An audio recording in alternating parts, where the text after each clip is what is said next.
Good morning. For those of you who don't know me, I'm Reverend Diana McLean, and it is my pleasure to welcome you to the Unitarian Universalist Fellowship of Mankato. All of you, whether joining us in person or on Zoom, are welcome in this time that we make sacred together. We extend an especially warm welcome to you if this is your first time attending one of our worship services. We appreciate that it can be difficult to cross the threshold of a new church for the first time, whether in person or online. Sunday morning, as always, is a team effort, and we are grateful for each of you who make it happen. This morning, I'm especially grateful to Shay, who in addition to playing piano, will be co-leading the service with me as we begin to explore the May theme of pluralism together. Whether you are attending in person or by Zoom today, please stay after worship for the annual congregational meeting. For those attending in person, we will have a luncheon in the fellowship hall after the meeting. We acknowledge that our fellowship meets on the traditional homelands of the Dakota peoples. In continuing to understand our shared history, accepting responsibility for reparations, and building relationships in the here and now, we want to go beyond land acknowledgement as we seek to be good relatives. And we have one additional announcement today. Thank you to all the rummage sale volunteers who have added their names to the chart in the lobby and to Sign Up Genius online.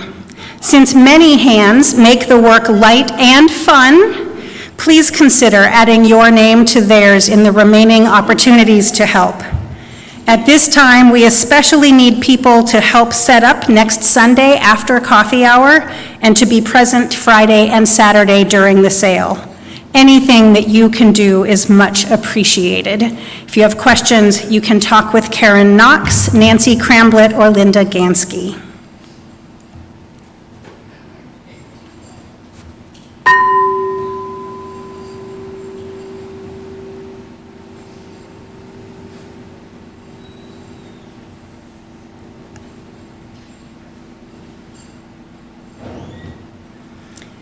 Together, let us kindle a flame symbolizing our co-creation of sacred space, both at home and in this place, made sacred by years of love. If you are with us on Zoom, please write in the chat that a chalice is lit on your street. And please say the words with me from the pew cards. We are a welcoming people of diverse beliefs who commit to nourish the spirit, broaden the mind, nurture the earth, and build community. May this flame we kindle remind us to strive today and every day to love beyond belief. Which side do you want to be on? Each of us came here to this place in our individual spiritual journeys, to the faith of Unitarian Universalism, and to this specific congregation following a unique path that is ours alone. Each of those paths is equally valid. All of them probably had struggles and obstacles and challenges, and all of them asked us to make choices along the way. This is equally true for ministers. This morning, you will hear parts of the journeys that led me and my wife Shay to Unitarian Universalism and to ministry in this faith. Even in one clergy couple, our stories are very different.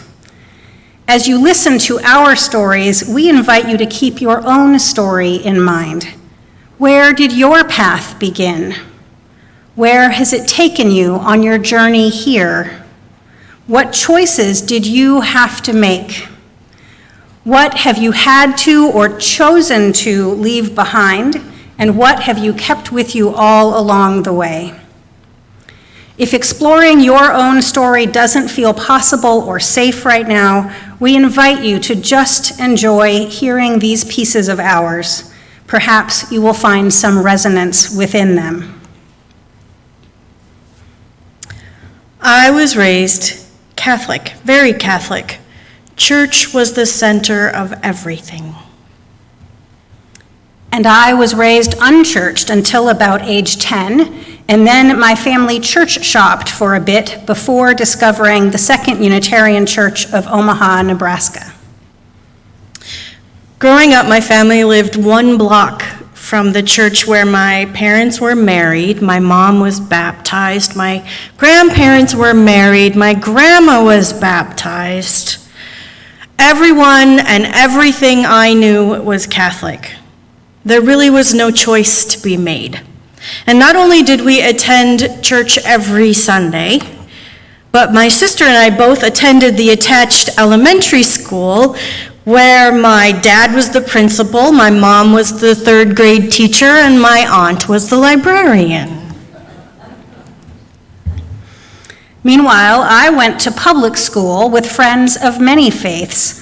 One of the things that led my family to search for a church was that I began asking why my friends went to church and Sunday school and we didn't. After trying a few different churches where I mostly remember memorizing scripture to earn gold sticky stars on a chart, it felt good to find one where I was not only allowed but actively encouraged to ask questions and to seek my own answers. I was not encouraged to ask questions. However, I was allowed at that time to get involved in the church, and I did. I played piano for worship from the time that I was 9. I served as an altar girl for a few years. I was a reader and an usher, and that was all well and good. I loved being involved, but what I really was yearning for was to feel something. I was looking for meaning and depth too, and I was finding it intellectually, but not spiritually. By my early teens, the very things that had felt so good about Unitarian Universalism were beginning to be unsatisfying to me. I will admit I sometimes craved easy answers rather than always more questions. I also began to recognize that I was missing what I would now call a sense of reverence, although I don't believe I had that vocabulary for it then, and that I was desperately longing for ritual. My childhood church was full of people who were what I would now call secular humanists, one of many kinds of humanists, many of whom had understandably thrown out anything religious from their backgrounds because of wounds, deep wounds that they had experienced in the faiths they grew up in. I experienced encouragement to intellectual growth and to understanding the wisdom to be found in world religions, although with little or no emphasis on Christianity, despite the fact that our faith grew out of traditional Protestant Christianity. I experienced reverence and ritual when my religious education class used the neighboring faiths curriculum and visited several Protestant churches and a synagogue. I also found a sense of awe in the natural world. I did ultimately also find that reverence, that sense of awe. I found it in music, in nature, in literature, in friendships, but I never found it in the Catholic Church. I watched friends in high school lose themselves in ecstatic Lutheran and other Christian denominational worship experiences, and I envied them that depth of faith, that sense of belonging, the unhesitating commitment to a tradition and a truth. But I was never able to find that for myself within the church. My family moved away from Omaha after my 8th grade year, and for the rest of my childhood, we lived far from any Unitarian Universalist churches, and of course, this was long before the internet, let alone Zoom. Seeking reverence and ritual and belonging, I went to church with Lutheran and Catholic friends.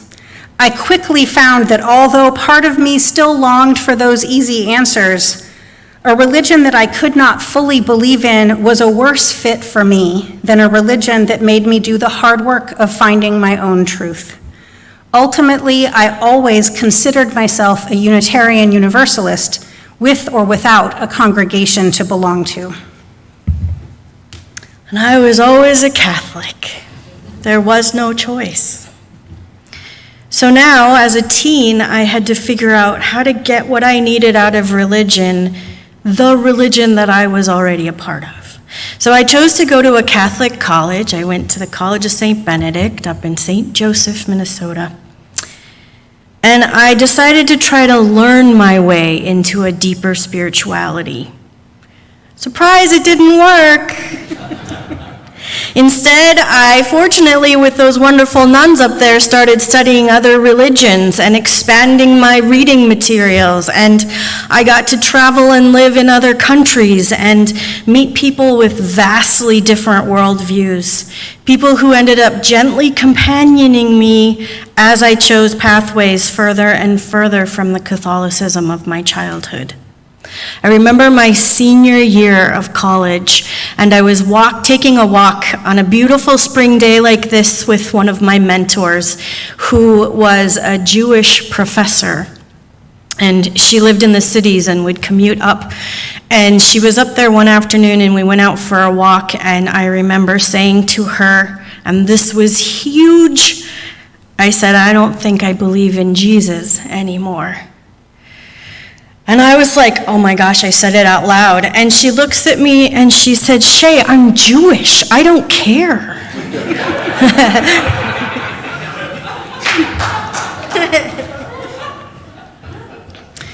Travel and reading also led me into deeper spirituality as a young adult.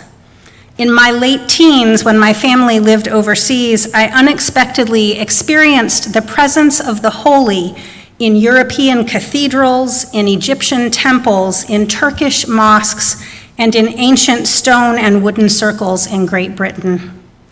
I found a connection to the feminine divine through fantasy novels in which women priestesses served a goddess. When I moved back to Nebraska to finish college, I made increasingly frequent visits back to that childhood church in Omaha. I found that the culture there had shifted over time, including an increase in spirituality and ritual, which gave me what I had been searching for. After I finished at St. Ben's, I decided I needed to get away, try something completely new. And so I joined a volunteer program that sent me out to Seattle, Tacoma, Washington.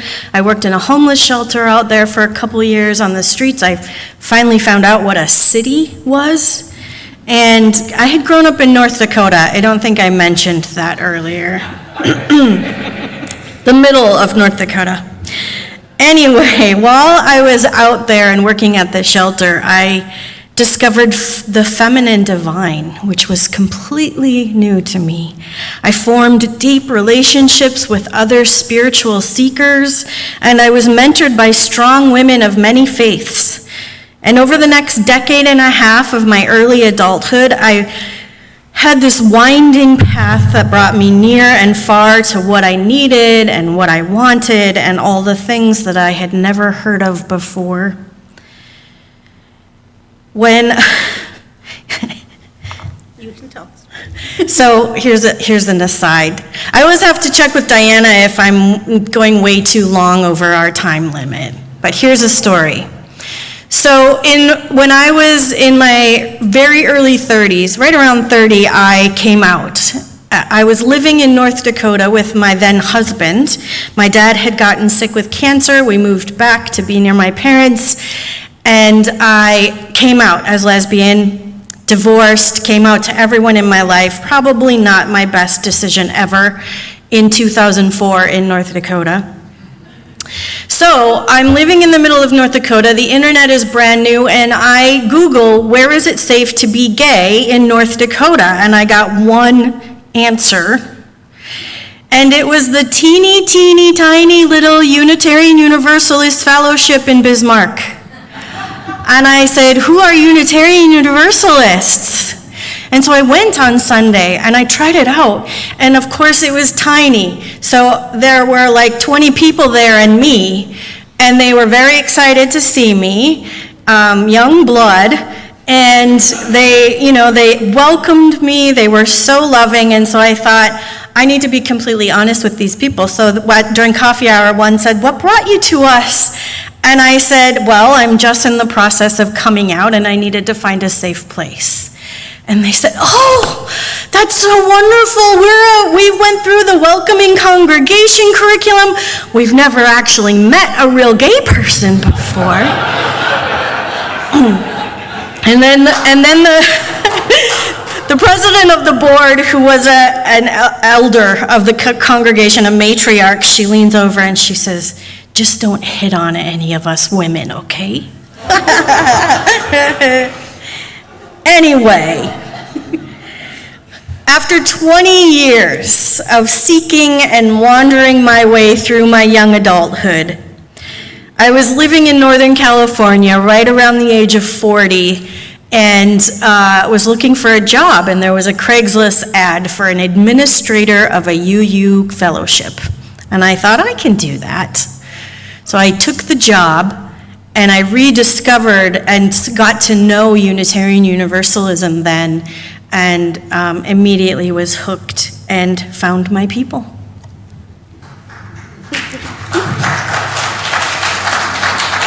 So I'm going to also do a brief aside and just say thank you, beloveds, for being the kind of people who would not say to a gay guest, "Please don't hit on any of us." I trust that not one of you would say that to a visitor. Thank you. Maybe 20 years ago. Maybe 20 years ago, but not today. In my mid-20s, somewhat less dramatic than her late 20s and 30s, nudges toward ministry began to happen, although it's much easier for me to see them in hindsight. I sometimes joke that the universe kind of had to smack me with a 2x4 a couple of times to get me moving.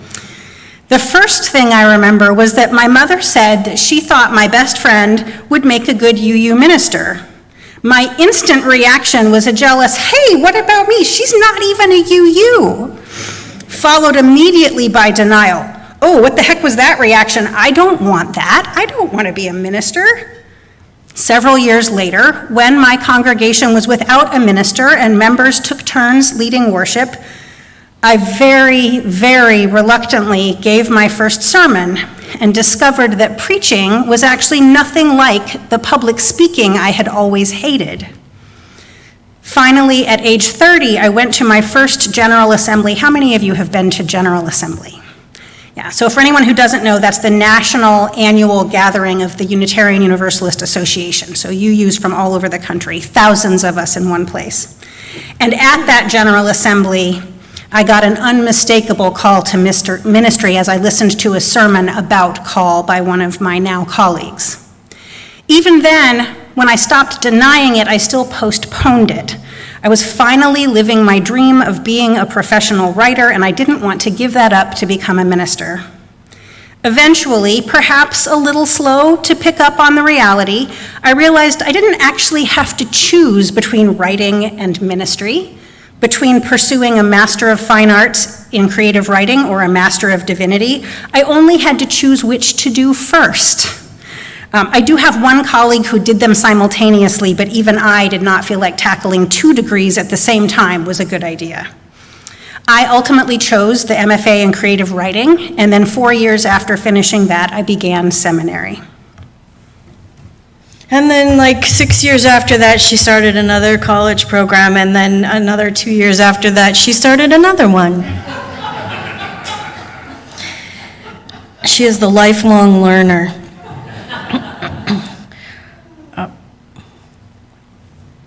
Sorry.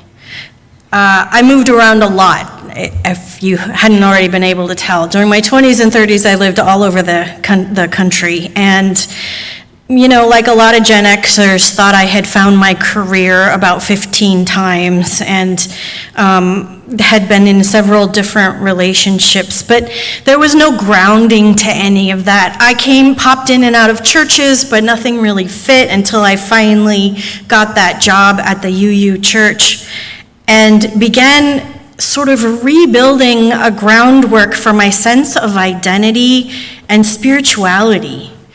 And as soon as I started doing that, my call to ministry came just boom,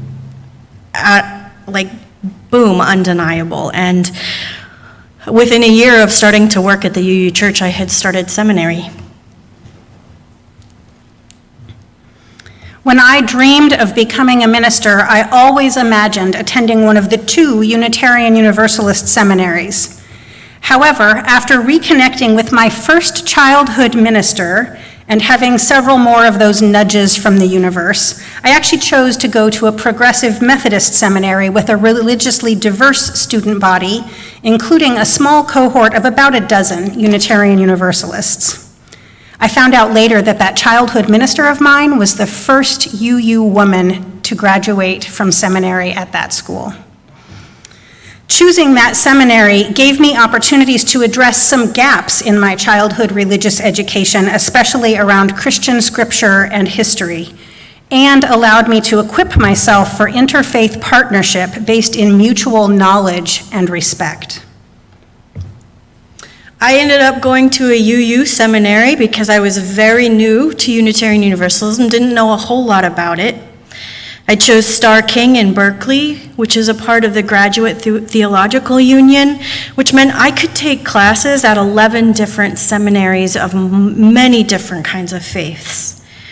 And during my time there, I intentionally chose classes at the Catholic and Protestant schools, especially with the Jesuits. And I did that in an effort to reintegrate some Christianity back into my belief system, to rediscover some of the beauty within that tradition. Later in my formation process, I also chose to do an extra year of chaplaincy training, and I did that in Ebenezer Nursing Home down in Burnsville. And I had to preach from the Bible again and lead Lutheran worship and give communion and blessings.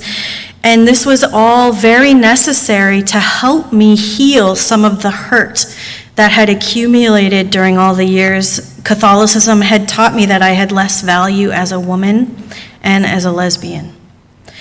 It also helped me separate the religion from the church and to remember the essence of Jesus' message without having it all tangled up in millennia of patriarchy and empire and capitalism.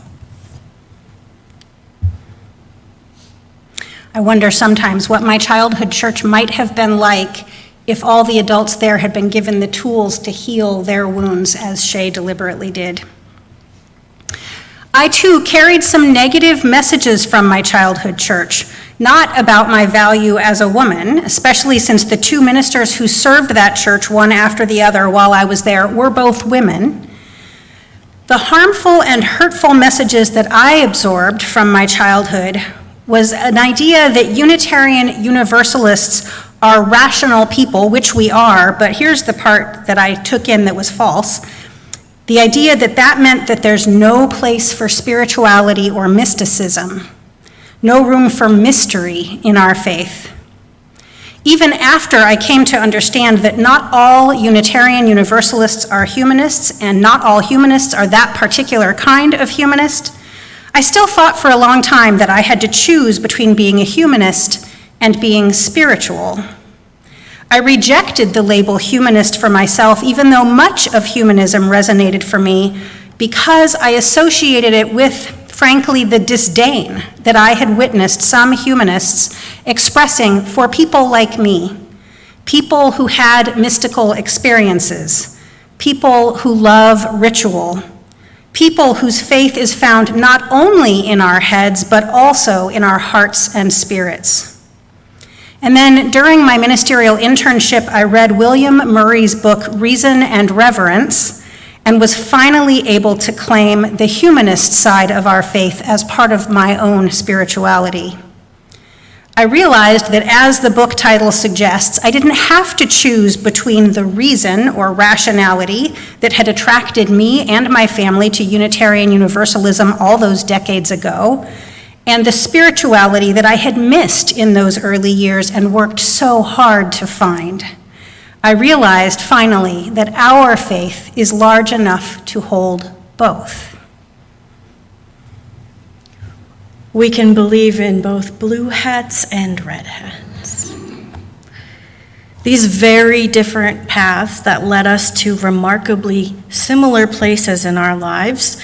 First, when we got together, we were both serving small congregations in the Northeast, New England, and then moving here and creating our entrepreneurial ministry together and doing work here with you together. Author Paulo Coelho has a quote. He says, it's one thing to feel that you are on the right path, but it's another to think that yours is the only path. As we said at the beginning of this, each of us and each of you came here following a path that is yours alone. And each of those paths, those maps, are valid. Maybe you saw some of your story in mine or in Diana's or both or none, and that's okay. Whatever your path was, it brought you here. And it is part of the beauty that you bring to the richness of our diversity as a community. You probably heard some things that may have surprised you in both of our stories. When we were writing this a couple of years ago, we each learned new things about each other, and we constantly do. We hope that what you will take away from this is a reminder that none of us can assume we fully know or understand the journey that brought someone else to this place. We can forget this sometimes, especially when we've been here a long time. And we can forget that diversity is what makes us stronger and deeper. We can forget that not everyone comes to this faith from somewhere else. There are those like Diana who are born into or raised UU from an early age. We can forget that even those who have been UU all their lives have their own journeys and choices to make. We can forget that not all of us come here from previous religious experience, that we may have been raised without religion and are seeking and searching and finally find something that feels right. And so often in our churches, we can forget that the rich theological diversity of which we are so proud and by which we are so blessed can, will, and certainly does include Christians. As you heard, I had to do a lot of work to welcome back the Christian part of my own story. And I don't think I'm alone in that.